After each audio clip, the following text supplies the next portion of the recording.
Hi, this is Liz with AltWire.net.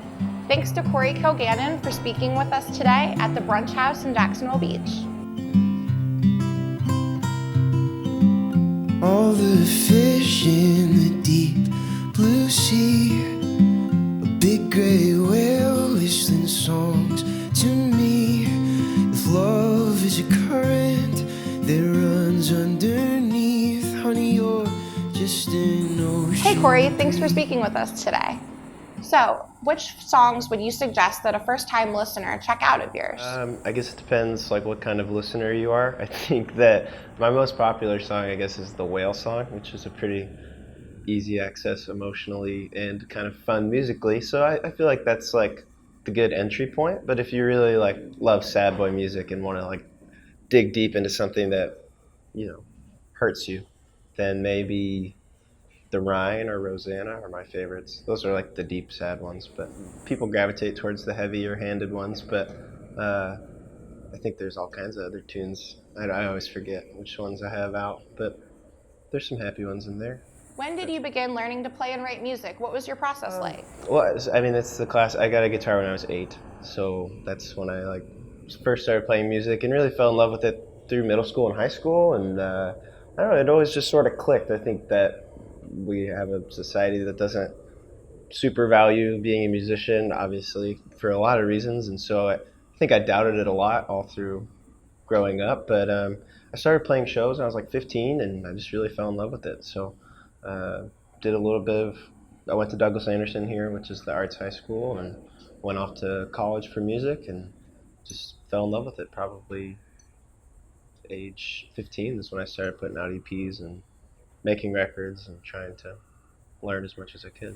I noticed that throughout 2016, you had a blog you were using to tell fans a little information about your songs and yourself. Do you plan to update that at all in 2017?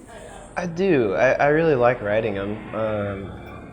I think that I just, I could write one about every single song. And maybe people would be interested to read it, but I usually, I have the idea to write one and then I never follow through with it because I put most of the thoughts that I have in songs and that seems to just come out a little better. But yeah, the record I'm working on, I feel like there's a lot of backstories that would probably shine a light on some of the songs that may just be confusing or too poetic and you can't really understand the point.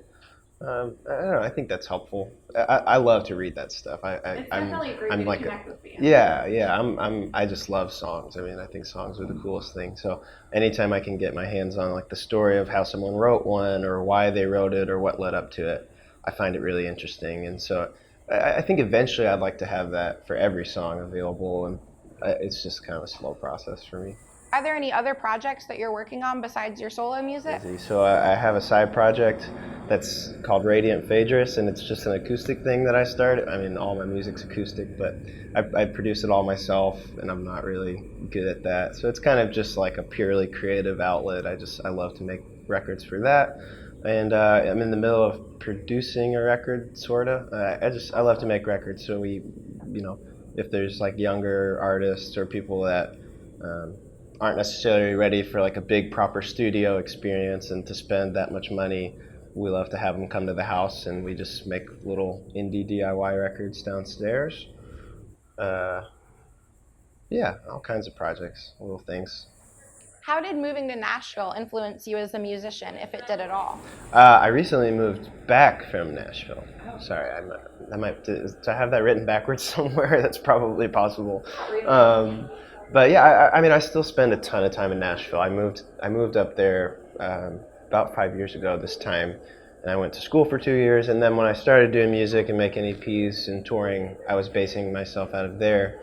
And so it's really still home base for most things that I do musically. When I went there, I was immensely challenged. There's just an incredible amount of talent.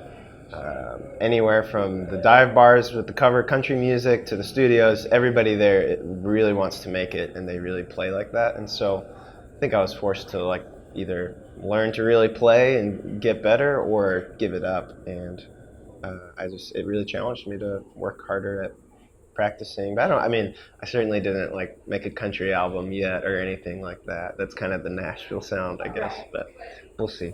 Which of your upcoming tour dates are you the most excited about? Are there any cities or venues that you're really excited to hit? Yeah. So we're doing the show here, and that's gonna. We're good friends with everybody here at the Brunch House, and I'm hoping to do events regularly. So the goal is like 2 acts, and the first act will just be kind of a variety show. We've been putting the word out that anybody that makes videos or poems or anything, we want to include that, and then we'll play. And then all of August we'll be out. We're playing a little festival in Wisconsin, which seems really fun. I haven't really played in Wisconsin very much. But going up to Boston too, we're playing a place called Atwood's Tavern in Boston, which I haven't played there since I was 17. I went on like a crazy adventure tour and played an open mic in Boston. What are some of your favorite things to do when you're here in Jacksonville? We live right on the beach, so I'm a very bad to average surfer on like the longest surfboard available. Very uncool, but I just love going out in the water and swimming around. I grew up on the beach, so I'm a beach kid. We play music a lot. Dan, who runs this place, and my sister both cook, so we like to all cook and eat together, read a lot of books, go for walks. I don't know. I'm a pretty mellow guy. It's pretty slow culture around here. We hang.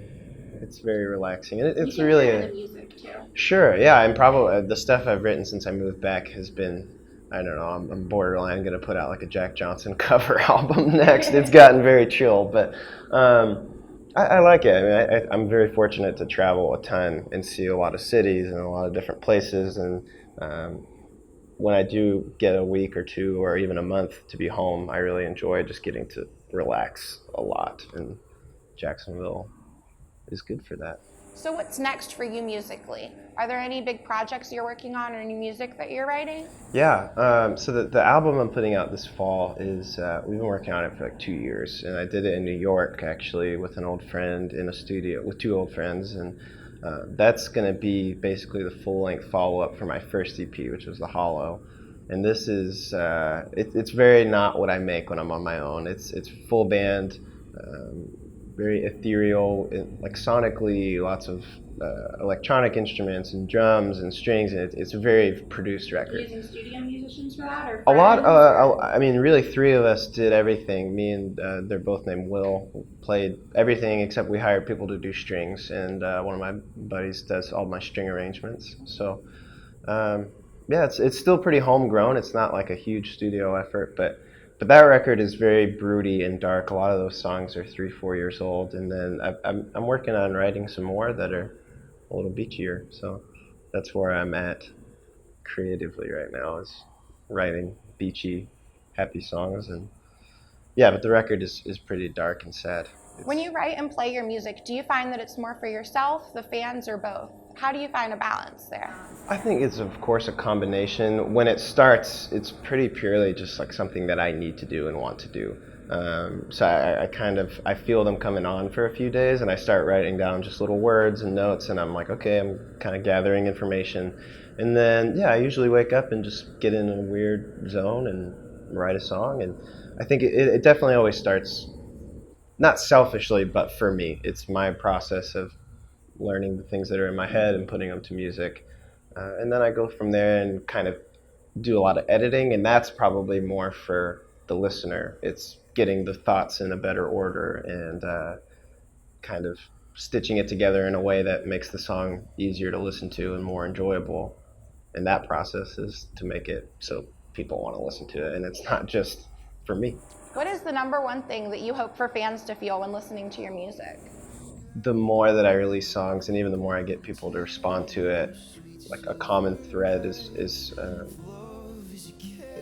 something a little deeper than just like sadness or happiness, but I'm trying to find one word for an emotion, but I suppose just understood, not specifically, but I try to write from a standpoint that's like, here are my flaws, I'm okay with them, or here are my joys, I'm okay with them. This is just the way I'm living my life, and like I have questions about things, but it's okay to be where you are. There's a good word, yeah. Like I want them to just feel like whatever the thoughts they've had in their head, it's okay to be thinking them. Whether that's deep grief or like just happy, I don't know, like love songs. Wherever you're at in life is just part of the process, and I feel like my songs are just timestamps for places I've been.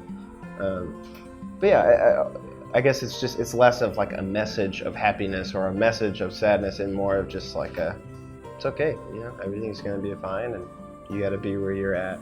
Thanks again to Corey Kilgannon for speaking with us today at AltWire, and thanks for watching.